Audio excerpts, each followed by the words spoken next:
Hello engineers, welcome back. In this video, we're going to do another lead code question for practicing 2D vectors. Okay, I hope you're ready. Let's get started. So this is the question we're going to look at today. It is called Game of Life. Let's try to understand the problem first and then we'll see the solution. So we can ignore this. Let's start with here. The board is made up of m by n grid of cells where each cell has an initial state. One state is live, represented by a 1, or dead, represented by a 0. Each cell interacts with its 8 neighbors, horizontal, vertical, and diagonal, using the following 4 rules. This is the first rule. Any live cell with fewer than 2 live neighbors dies as if caused by underpopulation. Any live cell with 2 or 3 live neighbors lives on to the next generation. Any live cell with more than 3 live neighbors dies as if by overpopulation. Any dead cell with exactly 3 live neighbors becomes a live cell as if by reproduction. The next state is created by applying the above rules simultaneously on every cell in the current state, where births and deaths occur simultaneously. Given the current state of m by n grid board, return the next state. Okay. So there's a lot happening in this question. So we have to break it down to understand it better. But let's look at an example first. We are saying there is some kind of grid like this. Not a square. There can be m by n cells. And in each cell, there is either a 0 or a 1. And 0 represents dead, 1 represents alive. So we need to take this state and convert it to this state. Okay. And for converting each cell, there are some calculations involved. Okay. We have to look at its 8 neighbors. Whatever is the neighbor for that particular cell, we have to look at them and do these calculations. And based on that, we have to decide whether it will be 0 in the new state or 1 in the new state, right? And once we have that, we have to create this board and then we will return it. Okay. So that is the question. So let's break it down. First, let's see the concept of 8 neighbors, right? So let's go to our board and let's make a table. Okay, let's say this is our table. So what do we need to do? Let's consider this cell. This cell, let's say there is a live cell here. There is the number 1. Okay. And we need to check its 8 neighbors. 8 neighbors, horizontal, diagonal, and vertical, right? So who will be the 8 neighbors? I'm just marking them here.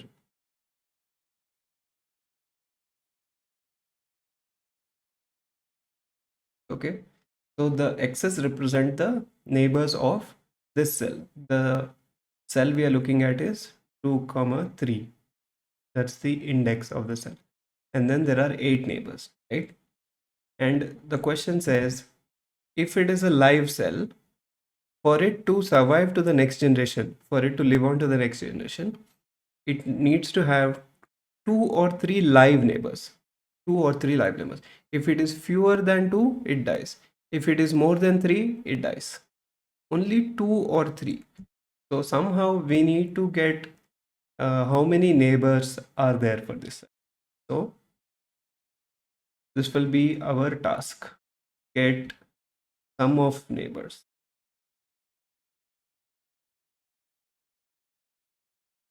This has to apply for every cell, right? So somehow we'll get sum of neighbors, and then once we have that, we can use the if condition. If sum lies between 2 and 3,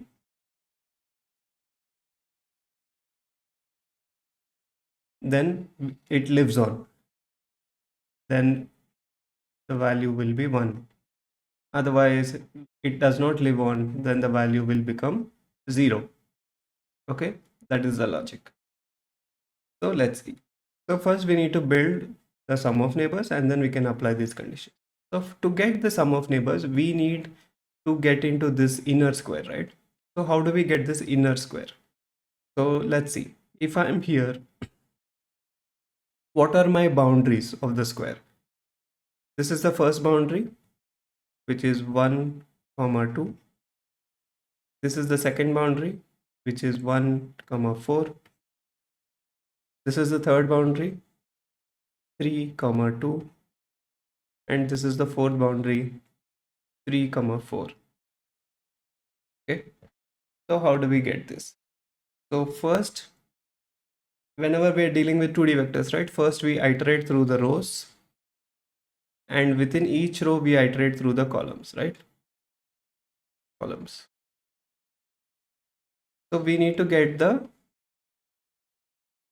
row count first. So what is the row? If this is my cell, and what is the row I need to start with? If my row is here, current row is here, current row, and the boundary will be in current row minus 1, right? This is my boundary, and it will go all the way up to current row plus 1, right? So these are my rows. And what will be my columns? In the same way, if this is my current column, the boundary will start at current column minus 1 and current column minus plus 1. So minus 1 to plus 1. So those will be my row and column boundaries for finding out the neighbors. Okay. But there are edge cases, right? What about this guy? These corners. We need to handle these cases. So let's see. So let's consider this one, the cell 0 comma 0. So for 0 comma 0, what are the neighbors? The neighbors are, let me mark them with a new color. These are the neighbors. Only 3 neighbors are there. And for 3 neighbors, what do we need to do? We need to go 1 row forward. So this is current row plus 1. And 1 column forward, which is current column plus 1. But we don't need to do current row minus 1. Current row minus 1 will be here, and this does not exist, right? Same way for the rightmost corner as well. These are the 3 neighbors, and current column plus 1 does not exist. This does not exist. So we need to handle these corner cases. So how do we do that? Whenever we are at a corner, we can check if this value is going beyond the entire vector range. So we don't need to consider that. We can simply stop at 0, right? So that will be our condition. The condition will be min of 0 comma current row minus 1. So if current row minus 1 does not exist, or it is going beyond, let's say this has become minus 1, then we will stop at 0. So this answer will give us 0, right? In the same way, right side, we will do min of size, whatever is the current size of the board. Okay, vector dot size minus 1. This will be the size of the board, number of columns, and current column plus 1. If current column is going beyond, let's say the number of columns is 6 here. Now CC plus 1 will give me 7, but the board size is 6. Then I will choose 6 as an answer. Okay. So that's how we can control the corners as well. We can cover the corners as well. Okay. So that will be our logic to get the sum of neighbors. Getting the sum is easy. We just need to check whether there is 0 or 1. And if it is 1, we will add it. If it is 0, we will not add it. That's it. Okay. And once we have that, we can do our if conditions, and then we will return the answer. Okay. So let's get into code now.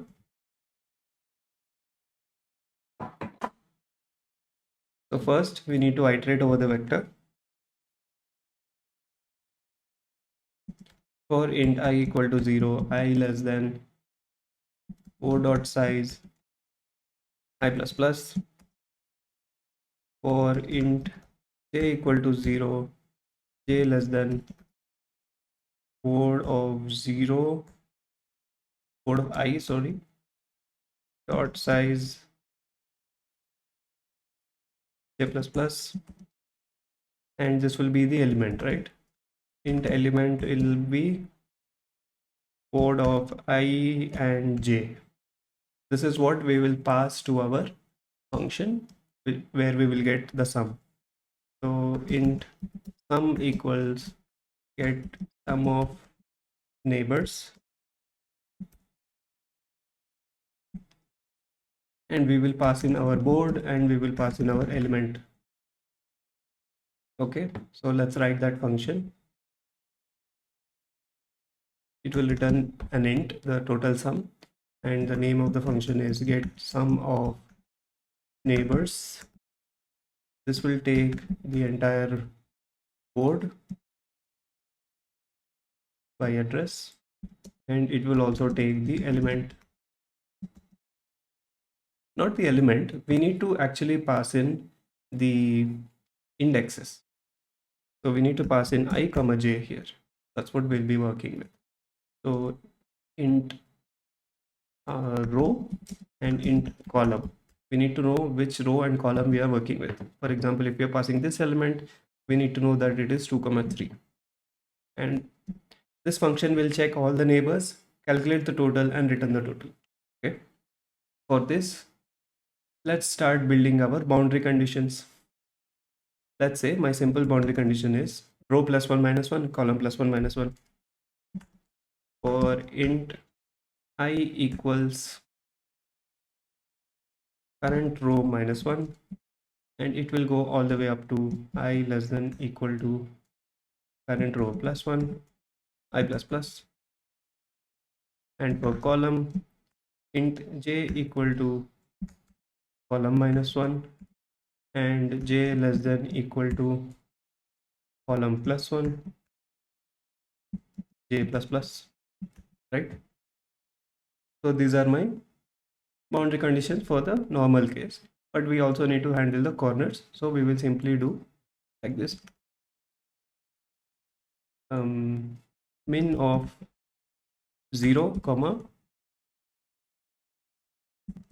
row minus 1, and we will do min of board dot size comma row plus 1, whichever is the smallest value, we will take that. We will do the similar thing for here. Min of 0 comma column minus 1, min of this will be board of I dot size, right? First row's size comma column plus 1.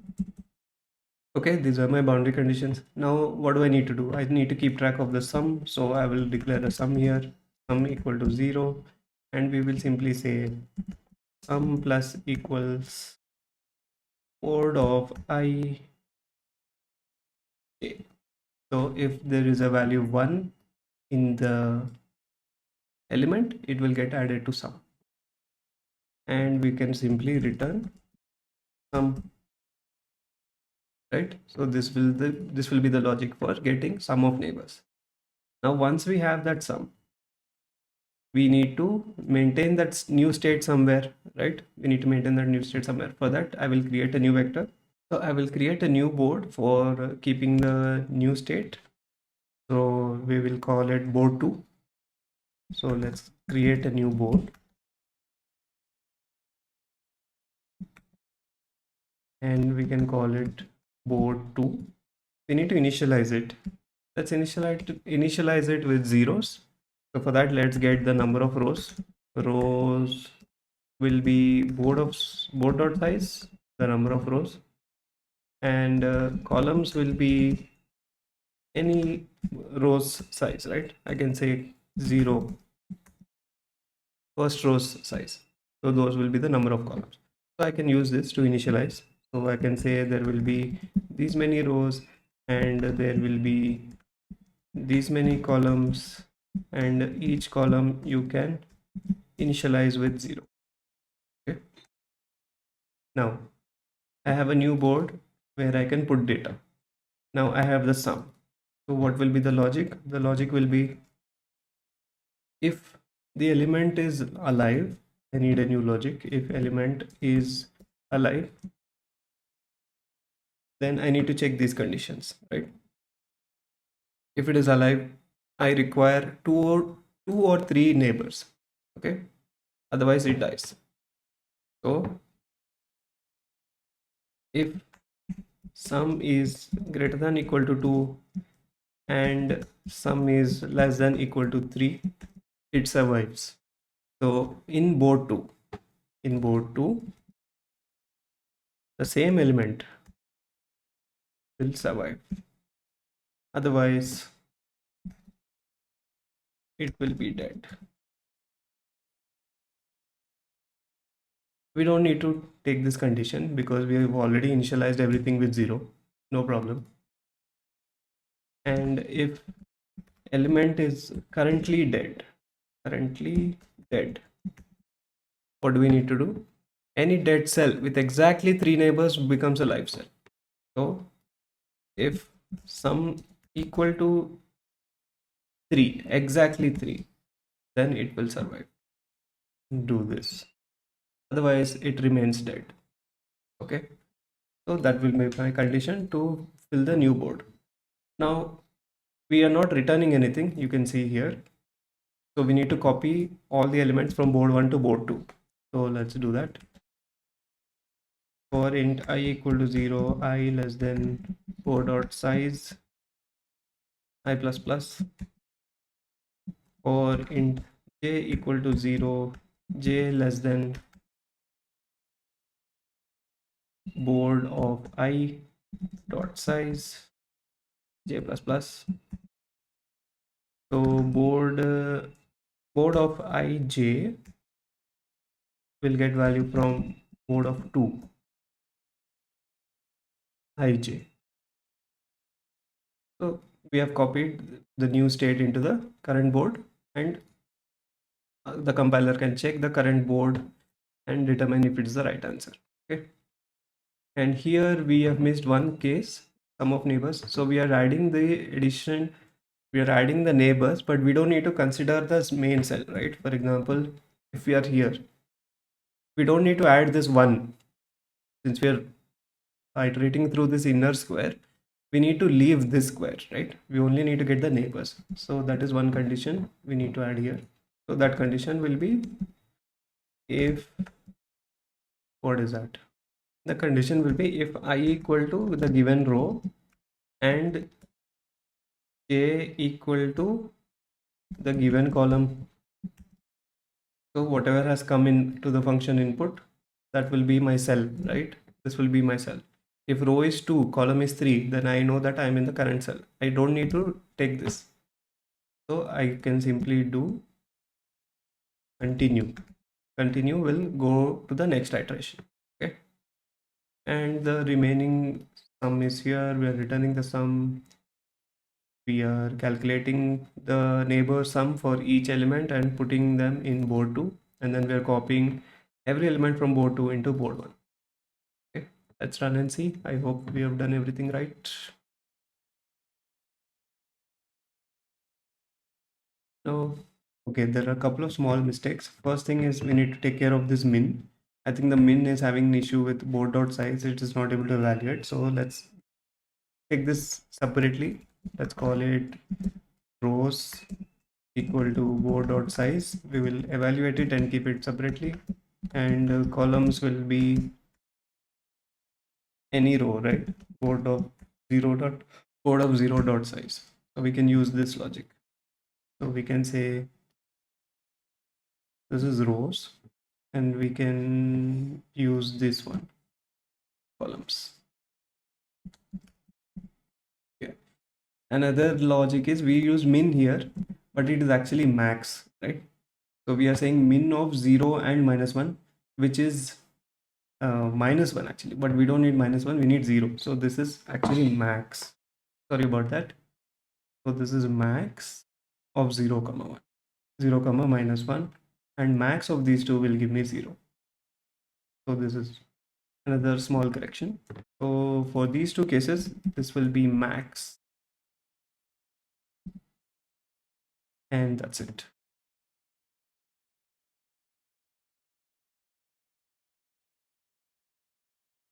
I forgot to say int here.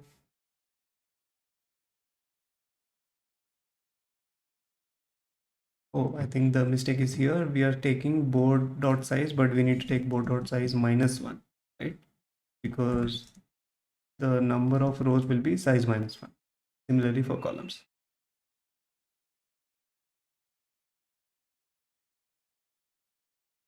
Okay, now it is accepted.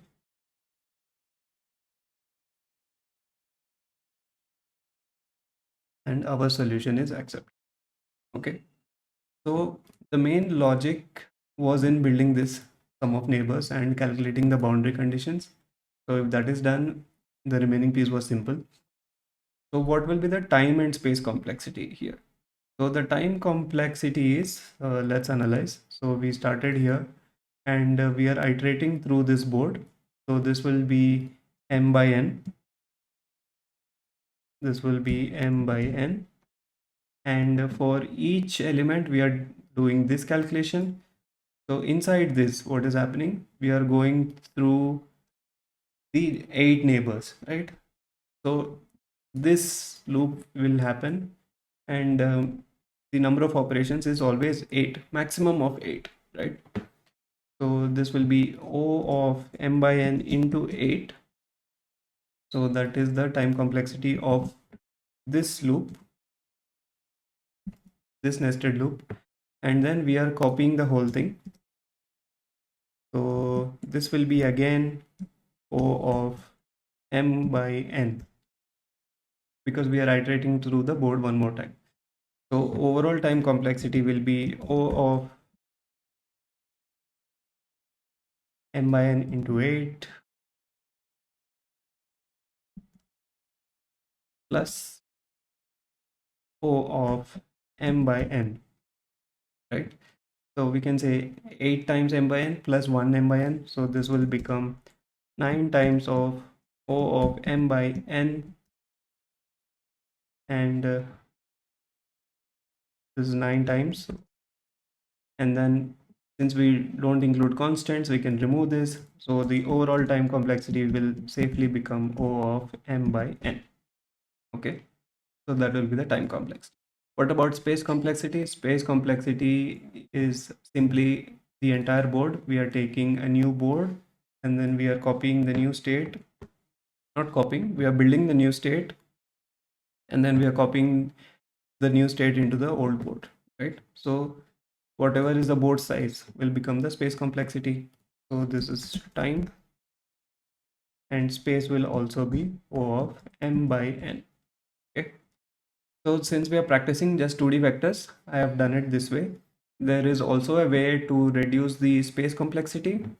Instead of direct using a new board and making the new state and then copying the elements from new state to the old board, we can directly change the values in place instead of using board 2. So that we can use that we can achieve using bitwise operators, but I'm not doing it for this video, so I'll leave that to you as a piece to explore. So please explore that. But this is how we can practice, building logic over 2D vectors. Okay, that was my main aim for this video. So I hope you got some good insights from this video, and we will stop here. Thank you so much for watching, everyone. Please don't forget to like the video and subscribe to the channel, and don't forget to bookmark the playlist, and do comment if you have any questions or suggestions, and I will see you in the next video. Cheers.